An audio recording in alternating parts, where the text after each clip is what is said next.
আশা করি ভালো আছো, আমিও খুব ভালো আছি। আজকে দেখো নতুন ব্লগ নিয়ে চলে এসেছি। আজকে হলো টক ডাল বানাবো। তার জন্য আমি কাঁচা আম নিয়ে নিয়েছি। আর দেখো ডাল এখানে সেদ্ধ বসিয়ে দিয়েছি আমি।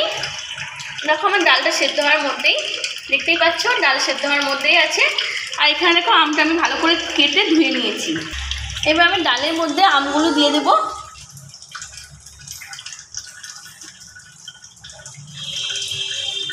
দেখো আমার ডালটা সেদ্ধ হয়ে গেছে, এবার আমি নামিয়ে নেবো। দেখো আমি কড়াই বসিয়ে নিয়েছি, এবার আমি তেল দিয়ে দেবো। এতে কড়াইতে তেল দিয়ে দিচ্ছি সামান্য, চুপ ফোড়ন দেওয়ার মতো।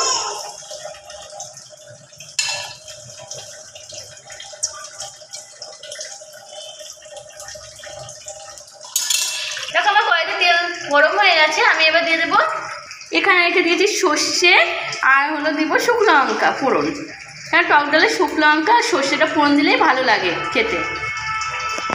এবারে দিয়ে দিচ্ছি ফোড়নে দেখে শুকনো লঙ্কা আর হলো দিচ্ছি লঙ্কা আর সর্ষে দিচ্ছি আমি।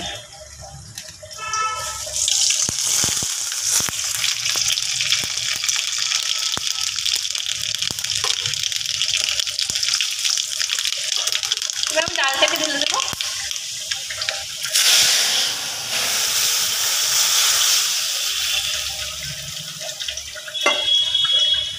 দেখতেই পাচ্ছ কালারটা কি সুন্দর এসেছে। এবার আমি ফুটতে দেওয়ার জন্য রেখে দেবো। এবার আমি একটু চিনি অ্যাড করে দিচ্ছি। টক ডাল দিয়ে একটু চিনি নিলে একটু স্বাদ আসে। দেখো আমার টক ডাল খাওয়ার মন গেছিলো বলে আমি টক ডালটা করছি। তোমার কার কার টক ডাল পছন্দ তারা প্লিজ কমেন্ট করবে আমাকে। আর টক ডালটা কেমন হয়েছে প্লিজ আমাকে কমেন্টে জানাবে। চলো বন্ধু, tata, bye bye, love you.